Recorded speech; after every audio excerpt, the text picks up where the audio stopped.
నా మేము భూభారతి వ్యవస్థలోకి లైసెన్స్ సర్వేయర్లుగా తీసుకున్నారండి మమ్మల్ని ప్రభుత్వం. తీసుకొని సంవత్సరం అయింది. సంవత్సర కాలంగా ఇప్పటి వరకు ఏ రకమైన జీతం ఇవ్వకుండా పని చేయమంటున్నారు. అది కూడా ఎకరం 60 రూపాయలకే చేయమంటున్నారు. ఈ 60 రూపాయలు మాకు గిట్టుబాటు కాదని చెప్పేసి ప్రభుత్వానికి వివరించే ప్రయత్నంలో మేము చాలాసార్లు కలవడానికి ప్రయత్నించాము. కానీ మమ్మల్ని దగ్గరికి చేసుకోవట్లేదు.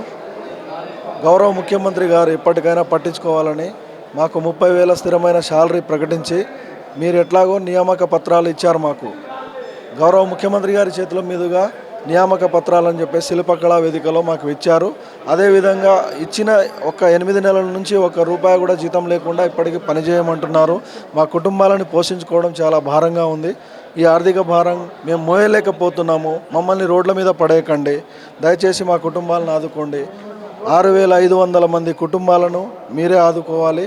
ఖచ్చితమైన మేము ఏ పనైనా చేయడానికి సిద్ధం. మాకు 30,000 శాలరీ ప్రకటిస్తే రెవెన్యూ వ్యవస్థలో ఏ పనైనా చేయడానికి మేము సిద్ధంగా ఉన్నాం. మా ద్వారా గవర్నమెంట్కి మంచి పేరు చేయడానికి కూడా మేము సిద్ధంగా ఉన్నాం. మమ్మల్ని వాడుకోమని చెప్తున్నాం. అయితే మీకు ముందుగానే 6,500 జాబ్లు సెక్యూర్ చేశారని చెప్తారు కదా గవర్నమెంట్, మరి శాలరీ అప్పుడు ప్రకటించలేదా? అప్పుడేం ప్రకటించలేదు. ఇది ఉద్యోగ మీకు ఉపాధి కల్పిస్తామన్నట్టు చెప్పారు. 30,000 మీకు ఉపాధి కల్పిస్తాం, ఒక నెలకు 30,000 తగ్గకుండా మీకు ఉపాధి కల్పిస్తామని చెప్పారు. కానీ 30,000 కాదు, ప్రస్తుతం రీసర్వేకి రమ్మంటున్నారు. రీసర్వేకి వెళ్ళిన మా ప్రతినిధులు కొంతమంది వెళ్ళారు. ఒక నెల మొత్తం చేస్తే 5-6 వేలకు మించి రావట్లేదు. అది కూడా ఒక్కసారికే రావట్లేదు. 3 దఫాల్లో చెల్లిస్తారు.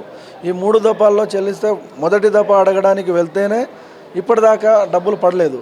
మరి అలాంటి పరిస్థితుల్లో వీళ్ళు ఏ రకంగా కుటుంబాలు సర్వైవ్ అవుతాయి? అదే మేము అడగదలుచుకున్నాం. మీరు చెప్పేది క్లియర్ కట్గా ఈ జీవో ఇచ్చారు. ఆ జీవో ప్రకారం ఈ పని చేపిస్తున్నాం. మీకు ఈ రకమైన భద్రత కల్పిస్తున్నాం, మీకు ఈ రకమైన ఉపాధి కల్పిస్తున్నాం, మీకు ఇంత ఖచ్చితంగా వస్తాయి, ఈ టైంలోనూ వస్తాయనే క్లారిటీ వాళ్లకు లేదు, చేసే మాకు తెలియకుండా ఇప్పటిదాకా కన్ఫ్యూజన్లో ఉన్నాము. ఇంతమంది కుటుంబాలను రోడ్ల మీదకు పడేయకండి అని మళ్ళీ మొత్తుకుని చెప్తూనే ఉన్నాం. మా బాధలు వినండి, వినే ప్రయత్నం చేయండి. వినే ప్రయత్నం చేయకపోతే ఇలాగే రోడ్ల మీద తిరుగుతూ ఉంటాము. కనబడిన ప్రతి చోట నిరసనలు తెలపాల్సిన పరిస్థితిని కల్పించకండి అని అంటున్నాము. అయితే మీకు ఆల్రెడీ 6,500 ఇచ్చిరని చెప్తారు, శాలరీ ప్రకటించలేదు. అయితే మీరు ఇప్పుడు ఇక్కడికి బీజేపీ ఆఫీస్కి వచ్చి మీ ఒక బాధలు తెలుపుకుంటున్నారు కదా, ఇంతకుముందు కాంగ్రెస్ ప్రభుత్వానికి ఇలా తెలుపుకున్నారు ఎప్పుడైనా? తెలుపుకున్నామండి. ఇప్పటికే 5-6 సార్లు కలిసాము. గౌరవ రెవెన్యూ మినిస్టర్ పొంగులేటి గారిని కూడా కలిసాం. మాది ఖమ్మం జిల్లాలోనే ఒక 5-6 సార్లు మేము ఆయన ఆఫీస్కి కలవడానికి వెళ్ళాము. ఆయనతో నేరుగా కూడా మాట్లాడి ఈ సమస్యని చెప్తే చాలా సున్నితంగా తిరస్కరించారు. తర్వాత ప్రజాభవన్లో కూడా మేము ఇందిరా పార్క్లో కూడా ధర్నా చేశాం. అప్పటికైనా ప్రభుత్వానికి అర్థమై ఉండాలి. అప్పుడు అర్థం చేసుకోలే, కనీసం వినే ప్రయత్నం చేయలే. ఆ తర్వాత ప్రజాభవన్కి వచ్చాము. అక్కడైనా వినతి చెప్పుకుందామని చెప్పేసి ప్రజాభవన్కి వెళ్తే అక్కడ గౌరవ చెన్నారెడ్డి గారు అక్కడే ఉన్నారు. మా సమస్య విన్నారు. మీ సమస్యలో న్యాయం ఉంది, ఖచ్చితంగా ఇది ప్రభుత్వ దృష్టికి మీకు తీసుకెళ్తాను, సంబంధిత మంత్రికి తెలియజేస్తాను, ముఖ్యమంత్రి గారికి కూడా తెలియజేస్తాను అన్నట్టు చెప్పారు మాకు. ఆ హామీ ఇవ్వడంతో ఆ రోజు దాదాపుగా 4,000 మంది హైదరాబాద్ నడిబొడ్డున వచ్చి ఆ రోజు ప్రశ్నించడానికి, లేదంటే మా బాధ వినండి అని చెప్పడానికి వచ్చారు. ఆ రోజు సున్నితంగా చిన్నారెడ్డి గారు మమ్మల్ని మా బాధలు విని మీ న్యాయమైన సమస్యలు నేను తీసుకెళ్తా అని చెప్పి మమ్మల్ని పంపించి అక్కడికి అందరికి వెళ్ళిపోయారు. కొంతమంది మా రాష్ట్ర యూనియన్ నాయకత్వం వాళ్ళని తీసుకెళ్తానంటే వాళ్ళు వెళ్తే అక్కడ సంబంధిత మంత్రి కనీసం లెక్క చేసే ప్రయత్నం కూడా చేయలేదు. మీరు ప్రజావాణిలో చిన్నారెడ్డి గారు చెప్తే మేము వెళ్ళిపోయాం, మీ మాట విని వెళ్ళిపోయాం. మరి ఏంటి మా సంగతి అని అంటే నేనేం చేయలేనన్నట్టు ఆయన చేతులు ఎత్తేసడం జరిగింది.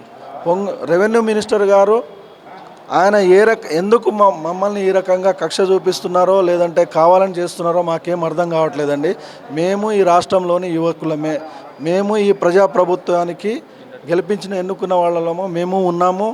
మాది 6,500 కుటుంబాలు కూడా మీరు ఈరోజు ప్రభుత్వంలో ఉండడానికి కారణం అయి ఉంటాయి. వాళ్ళని కూడా మీరే పట్టించుకోవాలని చెప్తున్నాం. మేము నిన్న కూడా ధర్నా శాంతియుతంగానే మేము చేశాము. జేడీ మేడం ద్వారా ప్రభుత్వం దృష్టికి తీసుకెళ్ళాలి, లైసెన్స్డ్ సర్వేయర్ల సమస్యలు తీసుకెళ్లాలనే ఉద్దేశంతోనే నిన్న సర్వే భవన్లో శాంతియుతంగా నిరసన చేపడుతున్నాము. పోలీసు వాళ్ళు వచ్చేసి మేము గ్యాదర్ అయ్యే సమయానికి మా ప్రతినిధులు ఇంకా చాలామంది బయటే ఉండిపోయారు. అందరూ వచ్చిన వాళ్ళని వచ్చినట్టు నెట్టుకుంటా ఇష్టం వచ్చినట్టు వ్యాన్లలో తోసుకుంటా తీసుకెళ్ళిపోయారు. హైదరాబాద్లో ఉన్న చాలా పోలీస్ స్టేషన్లలో ఎక్కడ ఖాళీగా ఉంటే అక్కడ తరలించడం జరిగింది. అమ్మాయిలు కూడా ఉన్నారు, అమ్మాయిలను కూడా ఇష్టం వచ్చినట్టు తీసుకెళ్ళిపోయి పోలీస్ స్టేషన్లో అరెస్టు చేయడం జరిగింది. నిన్న రాత్రి 7 గంటల వరకు కూడా స్టేషన్ నుంచి బయటకు పంపించకుండా మమ్మల్ని నిర్బంధించడం జరిగింది. అసలు నిర్బంధించడానికి మేమేమైనా ప్రభుత్వ ఆస్తులను ధ్వంసం చేయలేదు, ఏ రకమైన ప్రభుత్వ కార్యకలాపాలకు అడ్డు రాలేదు, లా అండ్ ఆర్డర్కి ఏ రకంగానూ మేము బ్రేక్ చేయలేదు, మేము ఏ రకమైన ప్రభుత్వానికి వ్యతిరేకంగా వెళ్ళదలుచుకోలే. అయినా మమ్మల్ని ఏ రకంగా అరెస్టు చేశారు, ఎందుకు నిర్బంధించారు? అంతగా మీరు నిర్బంధిస్తున్నప్పుడు మాకు మేము ఆల్టర్నేట్ ఏం చూసుకోవాలి? మాకేం గది వేరే ఇలా తిరగాల్సి వచ్చిన పరిస్థితి ఏర్పడుతుంది. అదే మేము చెప్పదలుచుకున్నాం. మీరే పట్టించుకుంటే మేము ఇక్కడ దాకా ఎందుకు వస్తాం?